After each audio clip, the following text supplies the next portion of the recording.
नमस्कार। आपका अखबार के YouTube चैनल पर आपका स्वागत है। मैं हूं प्रदीप सिंह। आज संडे है, संडे स्पेशल का दिन है। आज रविवार का विशेष कार्यक्रम।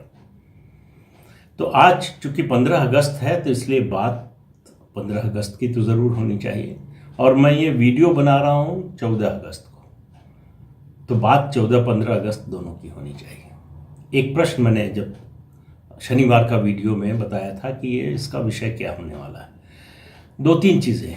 क्या जवाहरलाल नेहरू की पत्नी कमला नेहरू की कुंडली में उनके जो ग्रह थे वो इस परिवार को यहीं तक सत्ता तक ला सकते थे? वो सफर खत्म हो गया है। क्या नेहरू राजवंश का राजनीतिक अंत हो चुका है? ये बात कही है देश के मशहूर ज्योतिषी के.एन. राव साहब ने। उनकी एक किताब है जिसका नाम है नेहरू डायनेस्टी।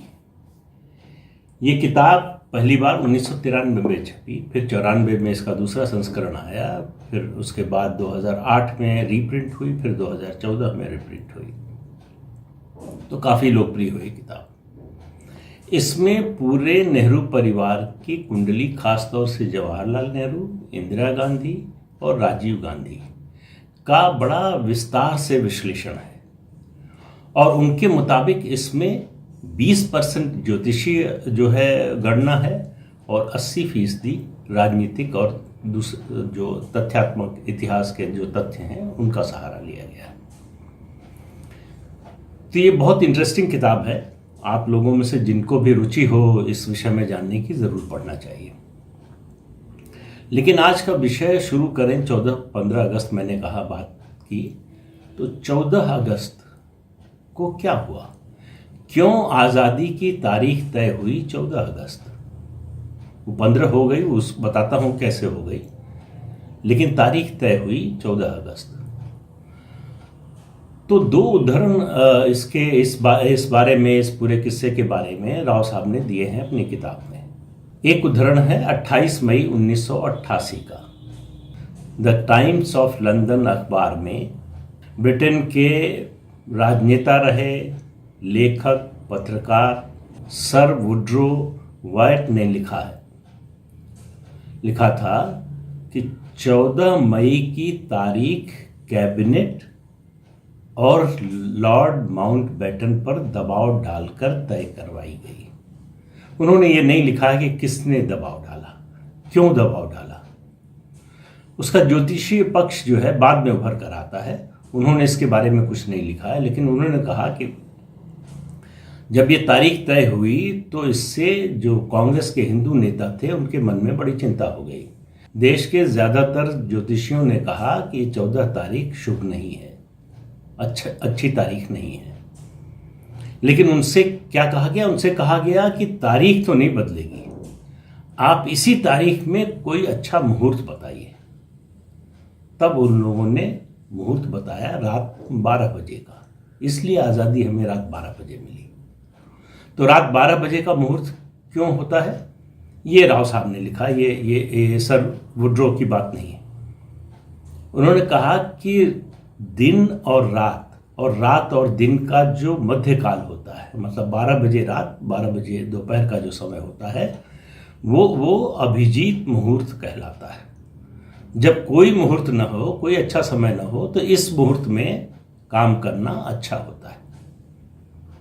दूसरी बात कही है उन्होंने कहा कि उस समय पुष्य नक्षत्र था, जो शनि का महानक्षत्र माना जाता है, और ये नक्षत्र ऐसा है कि इस समय किसी भी राज्य की स्थापना का सबसे अच्छा समय माना जाता है। यही कारण है। ये कारण तो नहीं मालूम था सर वुड्रो वाइट को, लेकिन उन्होंने लिखा है कि 14 तारीख को आज़ादी की तारीख तय हुई। भारत ने रात 12 बजे का समय चुना, और इतिहास बताता है कि भारत के लिए अच्छा रहा वो समय, और पाकिस्तान ने, जिन्ना पर कहते हैं कि उसका कोई असर नहीं पड़ा कि समय क्या होगा। तारीख उनको 14 तारीख, उससे भी एतराज़ नहीं था। इसलिए पाकिस्तान का स्वतंत्रता दिवस 14 अगस्त होता है। पाकिस्तान की क्या हालत है आप देख सकते हैं। अब नेहरू के बारे में ये कहा जाता है, आज तक कहा जाता है, उनके जितने जीवनी लेखक हैं उन्होंने कभी इस ज्योतिषीय पक्ष का जिक्र नहीं किया। नेहरू परिवार हमेशा ये कहता रहा है सार्वजनिक रूप से कि ये ज्योतिष के ढकोसले को, इस अंधविश्वास पर उनका यकीन नहीं है, लेकिन सारे काम ज्योतिषीय गणना के अनुसार किए गए। इसके जगह जगह प्रमाण मिलते हैं। दुर्गादास लेखक पत्रकार, उनका लिखा हुआ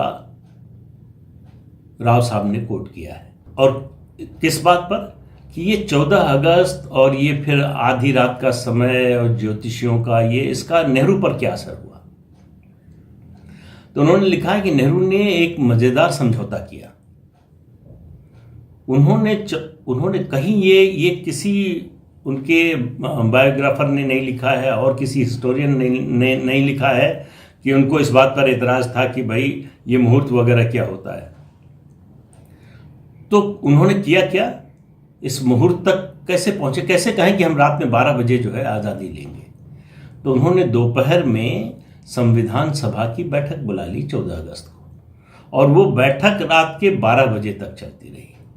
जब उनका मशहूर भाषण हुआ तो आधी रात को हुआ, तो हिंदू कैलेंडर के हिसाब से वो 0 आवर हो गया, मध्यकाल हो गया, अभिजीत मुहूर्त हो गया, और अंग्रेजी प्रथा के हिसाब से तारीख बदल गई, 15 तारीख हो गई। तो अब सवाल है कि क्या नेहरू ज्योतिष को मानते थे। इस बात के तमाम प्रमाण है कि वो ही नहीं, मोतीलाल नेहरू का भी उसमें बहुत यकीन था। मोतीलाल नेहरू के बड़े भाई जो बंशीधर कौल थे, वो उनको अच्छा ज्योतिषी माना जाता है।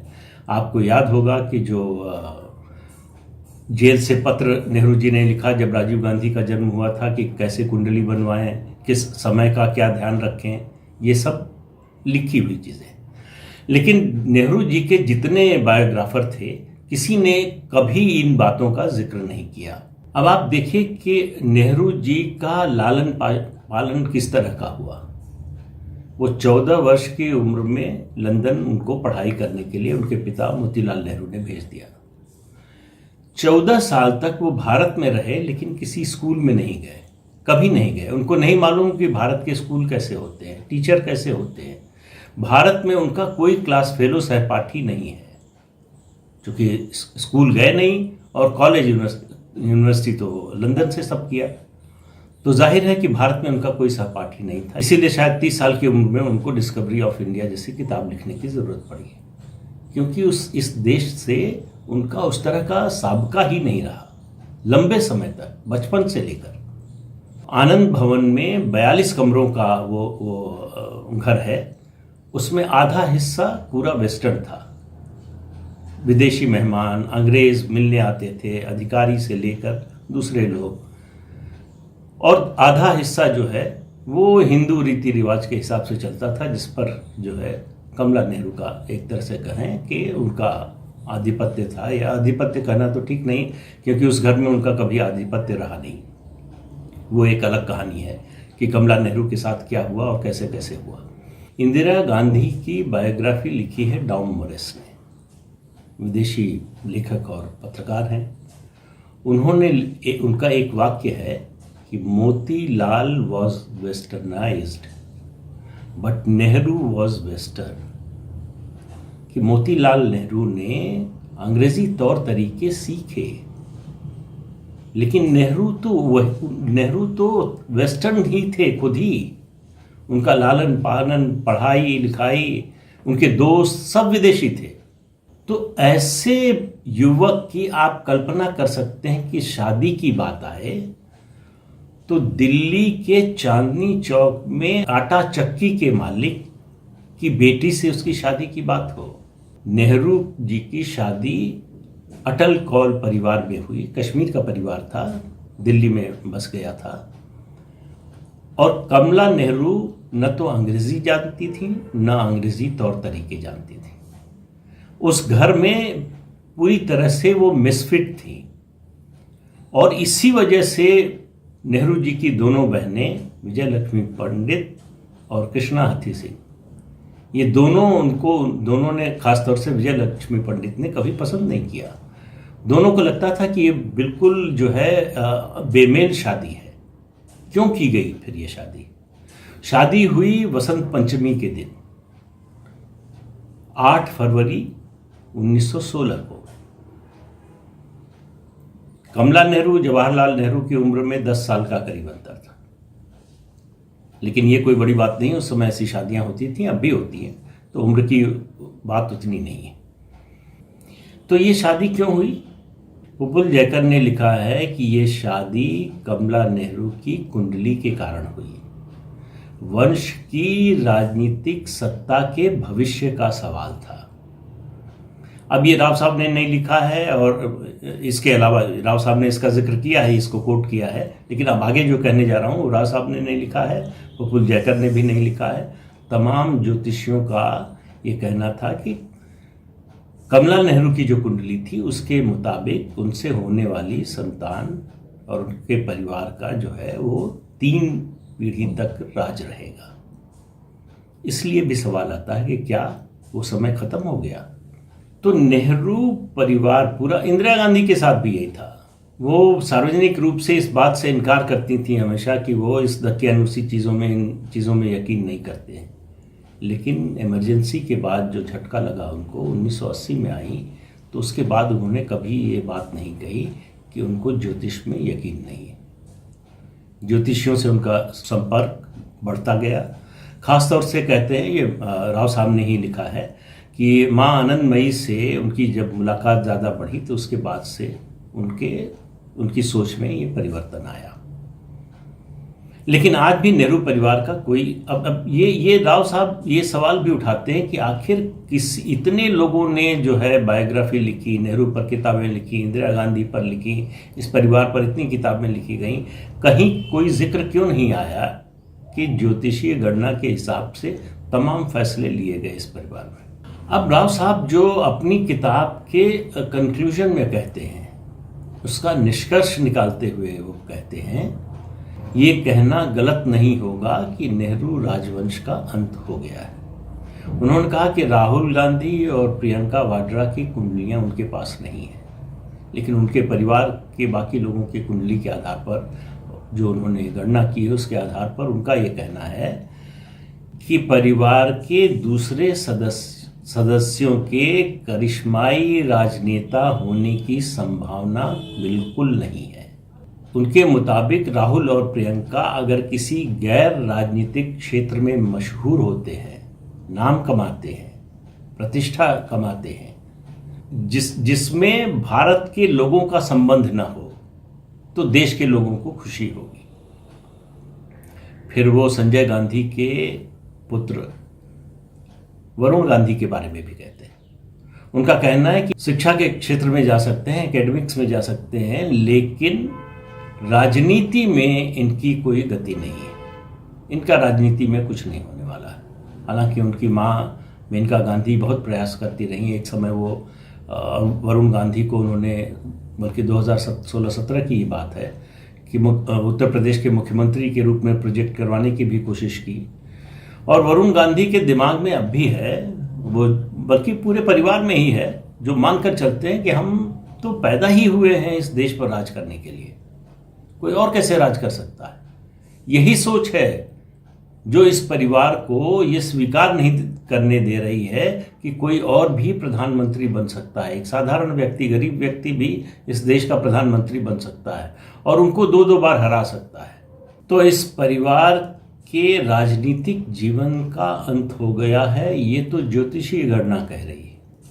लेकिन आप राजनीतिक घटनाओं को देखिए, उससे भी यही नजर आ रहा है। 1989 में राजीव गांधी इस परिवार के आखिरी प्रधानमंत्री थे, और मैं ये बात इसलिए कह रहा हूं कि इस परिवार के लोगों का मानना है कि प्रधानमंत्री से कम का पद तो उनके लिए है ही नहीं। इसलिए 2012 में जब ये कांग्रेस में चर्चा हुई कि राहुल गांधी को प्रोजेक्ट किया जाए उत्तर प्रदेश के प्रधानमंत्री के रूप में, तो बड़ा उसका विरोध हुआ कि ऐसा कैसे हो सकता है, नेहरू परिवार का कोई व्यक्ति मुख्यमंत्री के लिए कैसे प्रोजेक्ट किया जा सकता है।